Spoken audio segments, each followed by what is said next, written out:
বিদ্যাসাগর ইউনিভার্সিটিতে তোমরা যারা 7 সেমিস্টারে পড়াশোনা করছো এবং ইতিহাস সাবজেক্টই তোমাদেরকে মাইনর পেপার হিসাবে পড়তে হচ্ছে। তোমাদের সেই আধুনিক ভারতের ইতিহাসের উপরে যে মাইনর পেপার মাইনর 7, এই পেপারটির সিলেবাস ও সাজেশন নিয়ে আলোচনা করব এই ভিডিওতে। তো দেখো, এখানে সিলেবাস যেটা রয়েছে তোমাদের এই পেপারটির নামই হচ্ছে আধুনিক ভারতের ইতিহাস। আধুনিক ভারতের ইতিহাস তোমাদের এখানে পেপারটা শুরু হচ্ছে 1885 থেকে 1947 পর্যন্ত। 1885-তে কি হয়? জাতীয় কংগ্রেস প্রতিষ্ঠা হয়। তো জাতীয় কংগ্রেসের উদ্ভব কিভাবে হয়, তার প্রেক্ষাপট কি আমাদের পড়তে হবে। জাতীয় কংগ্রেসের প্রথম 20 বছর 1885 থেকে 1905 এই সময়টাকে বলা হয় নরমপন্থী জাতীয় কংগ্রেস। এই সময় তাদের কার্যাবলী কি এটা আমাদের পড়তে হয়। এরপরে কংগ্রেসের বিভাজন হয় সুরাট বিভাজনের মধ্য দিয়ে, সেটা আমাদের জানতে হবে। এরপর কংগ্রেসের চরমপন্থী জাতীয়তাবাদের উদ্ভব ঘটে বিবেকানন্দ বঙ্কিমচন্দ্রের আদর্শে উদ্দীপিত হয়ে বালগঙ্গাধর তিলকের নেতৃত্বে চরমপন্থী জাতীয়তাবাদের আবির্ভাব ঘটে। তাহলে জাতীয় কংগ্রেস থেকেই 3টে প্রশ্ন পড়তে হচ্ছে। জাতীয় কংগ্রেসের উৎপত্তি, নরমপন্থী পর্ব, চরমপন্থী পর্ব। এই সময় ভারতবর্ষে গান্ধীর আবির্ভাব ঘটে। 1914 নাগাদ গান্ধী দক্ষিণ আফ্রিকা থেকে ভারতে আসেন এবং ভারতীয় রাজনীতিতে অংশগ্রহণ করেন। তাহলে গান্ধীর সেই উত্থানের প্রেক্ষাপটটা কেমন ছিল এটা আমাদের পড়তে হবে। আবার এই সময় প্রথম বিশ্বযুদ্ধ চলছিল। প্রথম বিশ্বযুদ্ধের প্রভাব ভারতীয় অর্থনীতি সমাজের উপর কতটা পড়ছে। গান্ধী যে আন্দোলনগুলো করেছিল, খেদা চম্পারণ যে সত্যাগ্রহগুলো করেছিল, রাওলাট সত্যাগ্রহ, জালিয়ানওয়ালাবাগ হত্যাকাণ্ড হয়েছিল রাওলাট আইনের বিরুদ্ধে, এই সমস্ত দিকগুলো আমাদেরকে পড়তে হবে। এবং গান্ধীর প্রথম যে বড় গণ আন্দোলন অসহযোগ আন্দোলন, সেই অসহযোগ আন্দোলনের কারণ, ফলাফল, ব্যর্থতার কারণ পড়তে হয় 1920 থেকে 22। আবার 1930-এ গিয়ে গান্ধী আইন অমান্য আন্দোলন করেন। আইন অমান্য আন্দোলনের কারণ, প্রকৃতি, ফলাফল, বাংলাদেশে আইন অমান্য আন্দোলনের প্রভাব, এসব পড়তে হবে। 1942-এ গিয়ে গান্ধী এক চরম আন্দোলন শুরু করেন, ভারত ছাড়ো আন্দোলন বা আগস্ট আন্দোলন। 1942-এর 8ই আগস্ট শুরু হয়, 9ই আগস্ট, তাই এটাকে বলা হয় আগস্ট আন্দোলন। এই আগস্ট আন্দোলনের প্রকৃতি বা এর চরিত্র কি, এই আন্দোলনের কারণ, ফলাফল, গুরুত্ব আমাদের পড়তে হবে। এরপরে দেখা যায় যে তেলেঙ্গানা আন্দোলন হচ্ছে ভারতবর্ষে, তেলেঙ্গানা, তেভাগা, সেই আন্দোলন পড়তে হবে।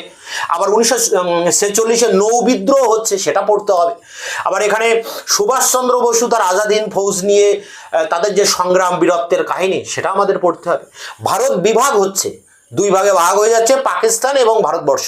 ভারত বিভাগকে অনিবার্য ছিল, কংগ্রেস কতটা দায়ী, মুসলিম লীগ কতটা দায়ী, এগুলো আমাদের পড়তে হবে। এই ভারত বিভাগের প্রভাব ভারতের উপর কতটা পড়ছে, সমাজের উপরে, অর্থনীতি, রাজনীতির উপরে, বা বাংলাদেশের উপরে ভারত ভাগের প্রভাব কতটা পড়ছে, এগুলো আমাদেরকে কিন্তু এখানে পড়তেই হবে। তাই এই ছিল তোমাদের সিলেবাস। আধুনিক ভারতের 100 বছর, 1885 থেকে 1947 পর্যন্ত যে ঘটনাগুলো রয়েছে, বিশেষ করে গান্ধী পরবর্তী রাজনীতি যেগুলো রয়েছে, এটাই আমাদের সিলেবাস। এখন এই সিলেবাসের উপরে যে সাজেশন রয়েছে 2026-এর যে সাজেশন 7 সেমিস্টার মাইনর, সেই সাজেশনের সমস্ত প্রশ্নের উত্তর আমি চ্যানেলে আপলোড করে দিয়েছি। ভিডিও ডেসক্রিপশন বক্সে একটি প্লেলিস্টের লিঙ্ক আছে, সেখানে তোমরা ক্লিক করলে সমস্ত প্রশ্নের উত্তর পেয়ে যাবে। এছাড়া তোমরা সাজেশনের প্রশ্নগুলো যদি বাংলা লিখে ইউটিউবে সার্চ করো, তাতেও আমার দেওয়া অ্যান্সার তোমরা পেয়ে যাবে। এখন আমি অন স্ক্রিনে তুলে ধরছি বিদ্যাসাগর ইউনিভার্সিটি 7 সেমিস্টার ইতিহাস মাইনর অর্থাৎ MN7 পেপারটির 2026-এর সাজেশন, যে জায়গা থেকে তোমরা খাতায় নোট ডাউন করবে। Vidyasagar university 7 semester history minor 7 suggestion 2026 group C, যেখানে 10 নম্বরের প্রশ্নের উত্তর লিখতে হবে। দেখো, যে প্রশ্নগুলো তোমরা পড়বে, প্রাক কংগ্রেসি রাজনৈতিক সংগঠনগুলির বর্ণনা দাও। 1885 খ্রিস্টাব্দে জাতীয় কংগ্রেসের প্রতিষ্ঠার প্রেক্ষাপট লেখো। 1885 থেকে 1905 পর্যন্ত নরমপন্থী কংগ্রেসের কার্যাবলী লেখো। চরমপন্থী জাতীয়তাবাদের উত্থানের কারণ লেখো। এই 4টির মধ্যে একটা অবশ্যই আসবে, এটা জাতীয় কংগ্রেসের পার্ট থেকে এই 4টি প্রশ্ন রয়েছে। এরপরে দেখো রয়েছে স্বদেশী আন্দোলনের প্রধান ধারাগুলি লেখো।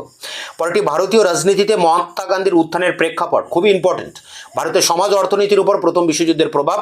অসহযোগ আন্দোলনের কারণ ও ব্যর্থতার কারণ লেখো। আইন অমান্য আন্দোলনের কারণ, ফলাফল লেখো। ভারত ছাড়ো আন্দোলনের প্রকৃতি বা চরিত্র লেখো। গান্ধীর এই যে 3টি আন্দোলন, অসহযোগ আন্দোলনের কারণ, আইন অমান্য, ভারত ছাড়ো, 3টির মধ্যে একটা কিন্তু পরীক্ষা আসবে। আবার সুভাষচন্দ্র আজাদ হিন্দ ফৌজের ভূমিকা খুবই ইম্পর্টেন্ট, 11 দাগের প্রশ্ন। পরেরটি 1946 সালে নৌ বিদ্রোহের কারণ, গুরুত্ব লেখো। পরেরটি ভারত বিভাগ কি অনিবার্য ছিল, ভেরি ভেরি ইম্পর্টেন্ট প্রশ্ন। এই প্রশ্ন ঘুরিয়ে আসতে পারে, ভারত বিভাগে মোহাম্মদ আলী জিন্নাহ কতটা ভূমিকা নিয়েছিলেন। পরেরটি উদ্বাস্তু পুনর্বাসন ও শরণার্থী সমস্যা, 2 বিশ্বযুদ্ধের মধ্যবর্তীকালে শ্রমিক আন্দোলন, আবার আসতে পারে কৃষক আন্দোলন। দুটো আলাদা আলাদা প্রশ্ন, যে কোনো একটা আসতে পারে। শেষ প্রশ্ন, ভারতের জাতীয়তাবাদের উত্থানে বিভিন্ন মতবাদ ও বিতর্কগুলি লেখো। 17টা প্রশ্ন রয়েছে, তোমরা প্রথম দিক থেকে 10-12টা প্রশ্ন পড়বে, তার মধ্যেই পরীক্ষায় 10 নম্বরের প্রশ্ন 5টি কমন পেয়ে যাবে। এই সমস্ত প্রশ্নের উত্তর আমি চ্যানেলে আপলোড করে দিয়েছি, ভিডিও ডেসক্রিপশন বক্সে তার লিঙ্ক দেওয়া আছে।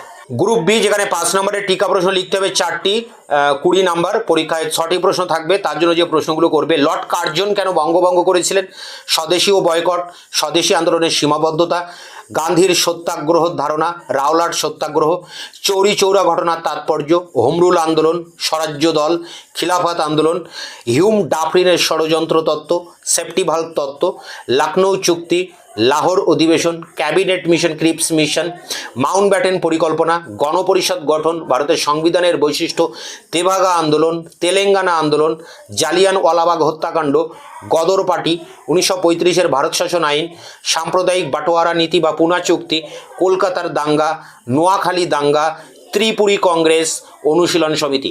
এখানে অনেকগুলো প্রশ্ন রয়েছে, তোমরা প্রথম দিক থেকে 10-12টা প্রশ্ন পড়বে, তার মধ্যে কমন পেয়ে যাবে। এখানে সমস্ত প্রশ্নের উত্তর আমি চ্যানেলে আপলোড করে দিয়েছি, ভিডিও ডেসক্রিপশন বক্সে তার লিঙ্ক দেওয়া আছে। দেখা হচ্ছে অন্য ভিডিওতে।